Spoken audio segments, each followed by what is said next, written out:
Let me tell you something about Kim Do-hyun. He is 6 feet 2 inches of cold, controlled, insufferable alpha.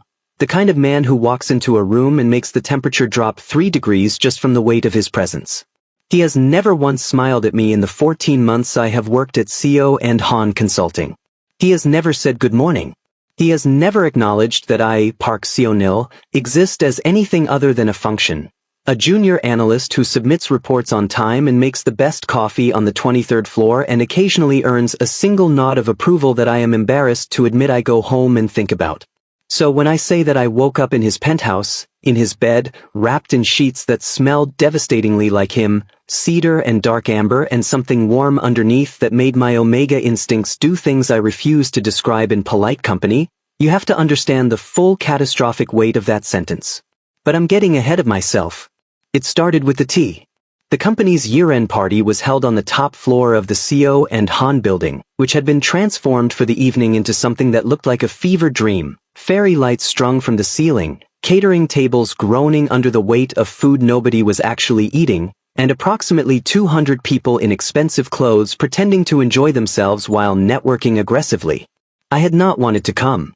I am, by nature, a person who prefers small spaces and quiet evenings and the particular comfort of my own apartment, where nobody expects anything from me and I can exist in peace. But attendance had been strongly implied by my department head, and so I had put on my good white dress shirt, done something intentional with my hair, and shown up with the quiet determination of a man walking into mild battle. The first hour was fine. I spoke to my colleague Bae Rina, who was 3 glasses of champagne deep and increasingly philosophical. I ate several things off a passing tray. I smiled at people whose names I half remembered and nodded at conversations I was only partially following. Then I found the tea station. It was tucked into a corner near the window, away from the louder crowd.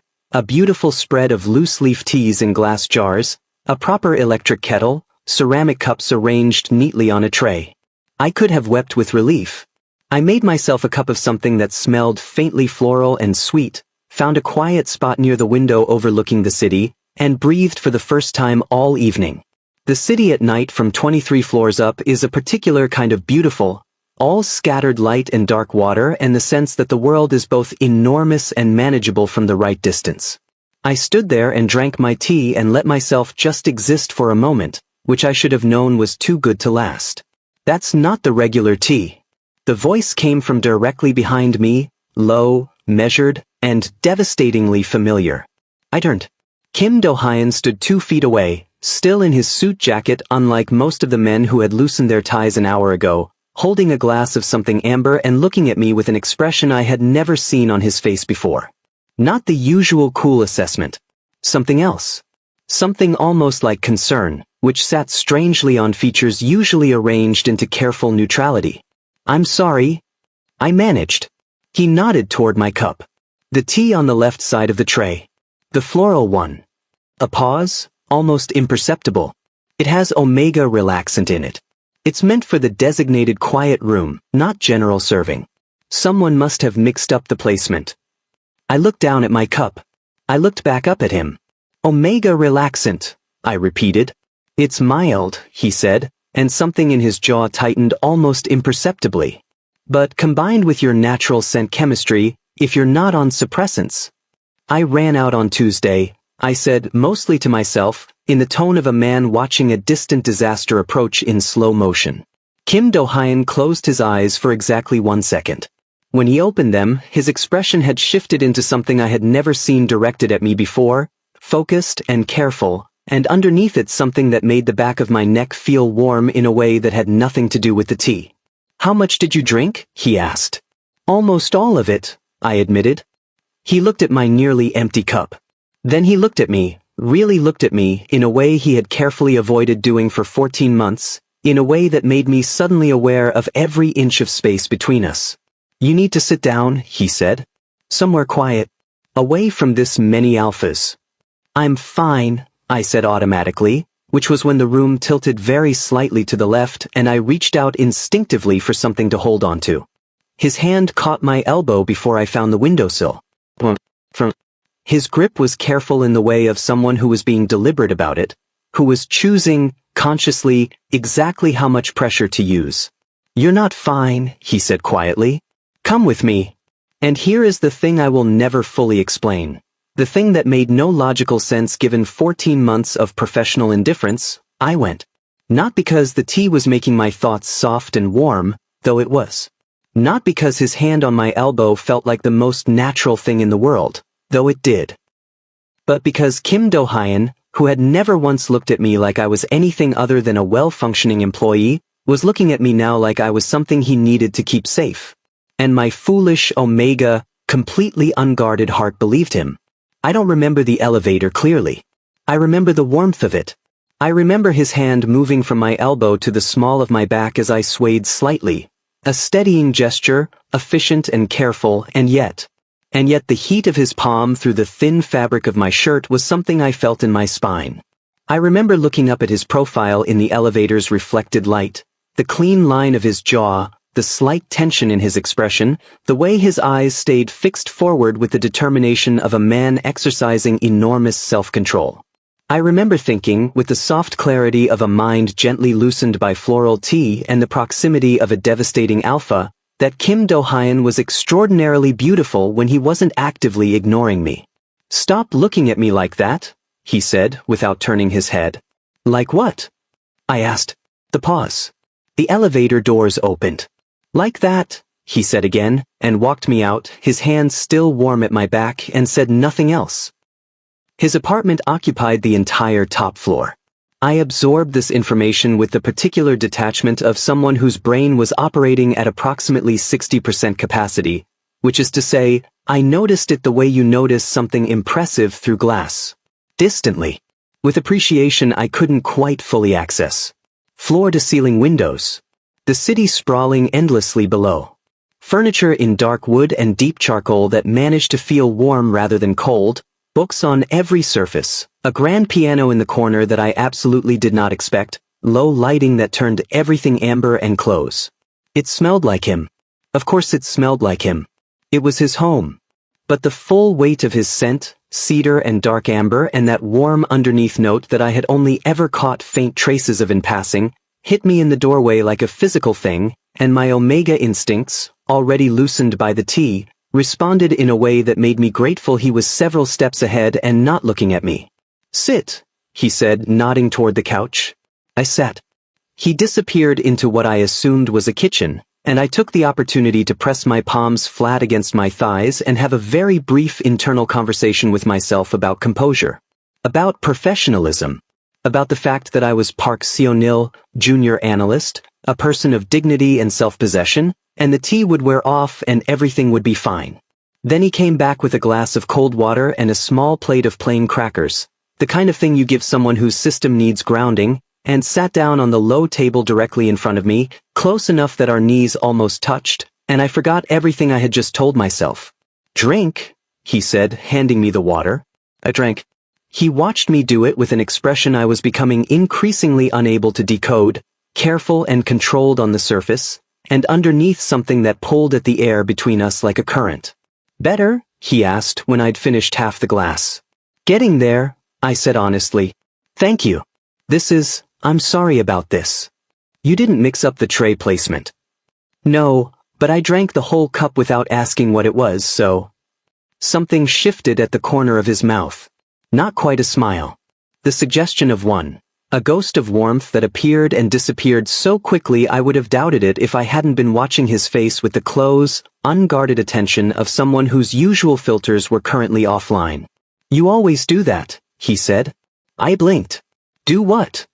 "Apologize for things that aren't your fault." I stared at him. 14 months of careful professional distance, of precise nods and quarterly report feedback delivered in clipped, efficient sentences, and now he was sitting close enough that I could see the faint shadow of tiredness under his eyes, and telling me he had noticed something about me. "You've been paying attention," I said before I could stop myself. The not quite smile again, and this time it stayed a half-second longer. "You're not easy to ignore," he said quietly. "I've tried." The city glittered below us. The room hummed with a silence that felt full rather than empty, charged with something neither of us had named yet, something that had apparently been building for 14 months in the space between quarterly reports and morning coffee and professional nods that I had gone home and thought about. "Why did you try?" I asked. He looked at me for a long moment. His eyes in this light were darker than usual, deep and steady, and something in them that made my breath come a little shorter. "Because you're my employee," he said. "And because the first time I smelled your scent in the elevator, I stood there for 10 seconds after the doors opened and couldn't remember what floor I needed." The cracker I was holding crumbled slightly in my fingers. "Oh," I said. "Yes," he said. "Oh." He made me stay. Not forcefully, he was excruciatingly careful about that, about making sure every step was something I was choosing. But he was also practical about it in the way that alpha instinct sometimes expressed itself as logistics rather than emotion. It was late, my system was still processing the relaxant. The idea of me navigating the city alone in this state was something he clearly found unacceptable in a way he expressed through a slight tension in his jaw rather than words. He gave me a guest room. Fresh shirt, folded on the bed. Water on the nightstand. The door left meaningfully, deliberately open, not closed, not locked, just open, as if to say this is not a trap, you can leave whenever you choose. I lay in his guest bed in his oversized shirt that smelled faintly of cedar and listened to the quiet sounds of his apartment and thought about 10 seconds in an elevator. 10 seconds. Kim Do-hyun, who ran board meetings with the precision of a Swiss watch and had never once given me any indication that I existed beyond my quarterly output, had stood in an elevator for 10 seconds because of my scent. I pressed my face into the pillow. It smelled like him too. I was in so much trouble. I woke up to sunlight and the smell of coffee. Real coffee, not the office machine kind, not the convenience store kind, but the slow, deliberate kind that meant someone had ground beans and used proper equipment and cared about the process. It drifted under the guest room door like a gentle summons, and I lay there for approximately 30 seconds being confused before the previous evening assembled itself in my memory in vivid, slightly mortifying detail. The elevator. The penthouse. You're not easy to ignore. I've tried. I sat up. I was still in his shirt. My own clothes were folded neatly on the chair in the corner. At some point someone, presumably him, had retrieved them from wherever I'd left them and done that. Which meant he had been in this room while I slept, moving quietly, and the thought of that did something to my chest that I was not prepared to examine before coffee. I found him in the kitchen. He was standing at the counter with his back to me, still in last night's dress shirt with the sleeves rolled to the elbows, and he was making eggs with the same focused precision he brought to everything, methodical, unhurried, like a man who did not do anything carelessly. He heard me in the doorway and didn't turn around immediately, which somehow felt more intimate than if he had, like he was giving me a moment to collect myself, to arrive at my own pace. "How do you take your eggs?" he asked. "However they come," I said, and my voice was still morning soft in a way I couldn't help. He glanced over his shoulder then. Just briefly. And something in his expression, the way it shifted when he saw me standing in his kitchen doorway in his shirt, hair unmanaged, face unguarded, made me want to step backward and forward simultaneously. "Sit down," he said and turned back to the eggs. I sat at his kitchen island and watched him cook and tried to remember the last time someone had made me breakfast. The answer was my mother, 3 years ago, when I had visited home for Chuseok, and the comparison between that and this was doing strange things to my composure. He set a plate in front of me. Eggs, toast, sliced fruit arranged with the same precision as everything else he did. Then a cup of coffee, exactly the way I took it, which meant he knew how I took it, which meant he had been paying attention to that too. I looked at the coffee. I looked at him. "You know how I take my coffee," I said. He sat down across from me with his own cup. "You make it the same way every morning on the 23rd floor. It's not surveillance. It's proximity. It's paying attention." "Yes," he said simply. "It is." We ate in a silence that should have been awkward and somehow wasn't, the comfortable kind, the kind that didn't need to be filled, the kind I had only ever experienced with people I had known for years. Outside his windows the city was fully awake, bright and sharp in morning light, and in here it was warm and quiet and smelled like coffee and cedar. "Last night," I started. "Last night I made sure you were safe," he said. "That's all that happened." "I know." I turned my coffee cup in my hands. "I'm not," I didn't think anything else happened. I just meant, I stopped. Started again. You said something. In the living room. He was quiet. 10 seconds, I said. In the elevator. He set his cup down with the careful precision of a man buying himself a moment. I shouldn't have said that, he said. Why? Because you work for me. I know. Because it puts you in an unfair position. Do-hyun. His name in my mouth, his given name, not the title, not the formal address, made him go still in a way that was deeply satisfying and terrifying in equal measure. I've been making your coffee the same way for 14 months, hoping you'd notice. The silence that followed was the loudest thing I had ever heard. He looked at me across his kitchen island in the morning light, and whatever careful control he had been maintaining since last night shifted, not breaking, but bending, in the way of something that had been held taut for a very long time. Seonil, he said. My name in his voice was a different thing entirely than I had expected, low and careful, and something underneath that made my omega instincts go very, very quiet in the specific way that meant pay attention. Yes, I said. He stood up, carried his plate to the sink, and stood there for a moment with his back to me, and I watched the line of his shoulders and waited. Then he turned around. Have dinner with me, he said. Not here. Somewhere that isn't my apartment, somewhere that gives you every option to change your mind. A proper dinner. As a proper question. His jaw was set in the way I recognized from board meetings, decided, but with effort. If you want to. I looked at him across his kitchen.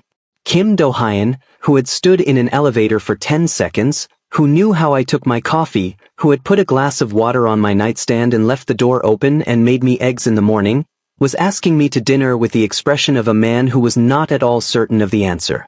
I picked up my coffee cup. What time? I said.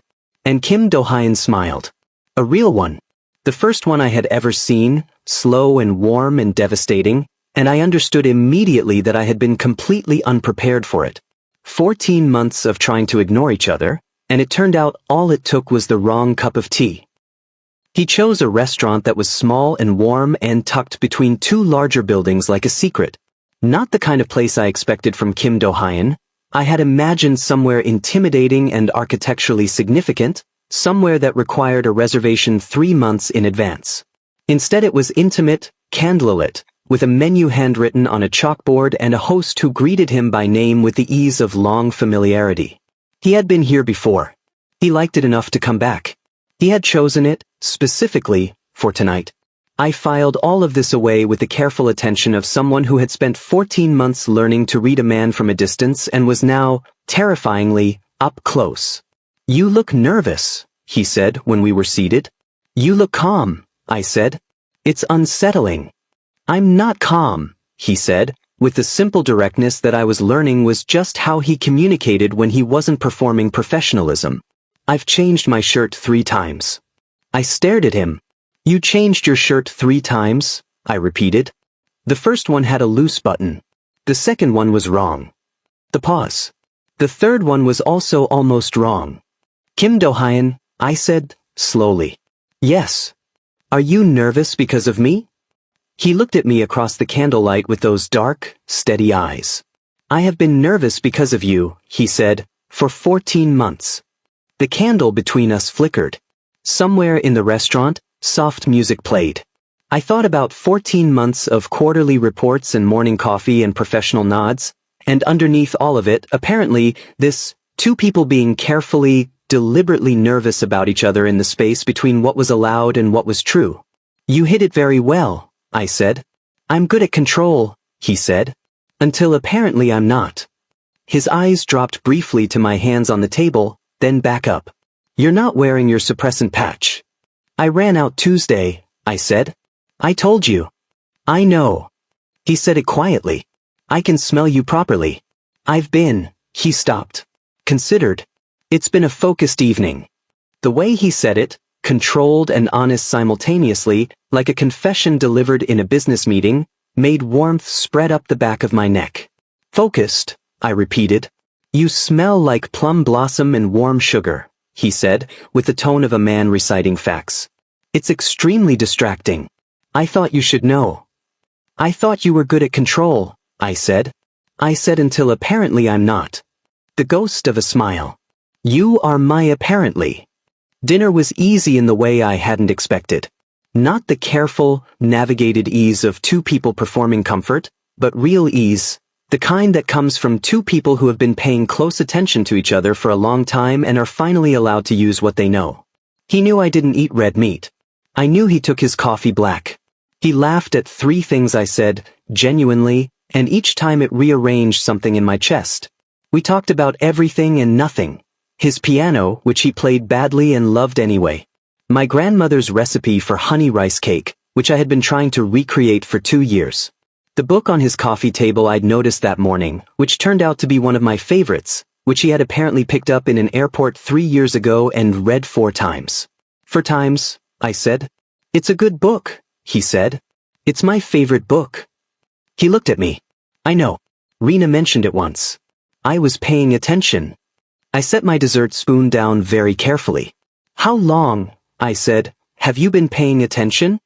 He considered this with the seriousness he brought to everything. Since the 2nd week, he said finally. You stayed late to fix an error in someone else's report. You didn't tell anyone you'd done it. I noticed. The 2nd week. 14 months ago. He had been paying attention since the 2nd week. Do-hyun, I said softly. Yes. Take me home. The words landed between us with quiet weight. He went very still, reading them, reading me, making sure he understood what I meant and what I was choosing. Your home or mine? He asked carefully. I held his gaze across the candlelight. Yours still smells like cedar, I said. And you left the door open last night. He was quiet for a long moment. Then he reached across the table and his hand covered mine, warm and certain and deliberate. And the touch was simple and unhurried and more intimate than anything I had ever experienced in a restaurant. I'll always leave the door open, he said. That's not something you have to wonder about. We walked back through streets that smelled like night air and street food and the particular autumn cold that makes everything feel cinematic. He walked close enough that our shoulders touched, and he didn't move away, and neither did I. In the elevator of his building, a different elevator, his private one, which required a key card, I turned to look at him and found him already looking at me, and the 10 seconds he had described from months ago made sudden complete sense. This elevator, this proximity, this scent, cedar and dark amber and warm underneath, and his eyes in this light doing the thing they had been carefully not doing for 14 months. You've been very patient, I said. You were worth being patient for, he said simply. The elevator opened. His apartment was warm and low-lit. He had left a lamp on, which meant he had hoped I would come back, which meant something I felt in my whole chest. I stepped inside. He followed. And somewhere between the elevator and the living room, between the city lights spread below us like scattered stars and the warmth of a space that was beginning to feel like mine too, he tucked a strand of hair behind my ear with a touch so gentle it made my throat tighten, and I turned my face up toward him, and he looked at me with the expression of a man who had spent 14 months being careful and had finally, beautifully, decided he was done. Seonil, he said softly. I know, I said. I know. And when he kissed me it was unhurried and warm and tasted faintly of the dessert wine from dinner, and his hands were careful in the way of someone who was being deliberate about how precious they were being, and the city glittered below us, and neither of us was nervous anymore. Outside, Seoul hummed on into the night. Inside, we were finally, completely, exactly where we were supposed to be.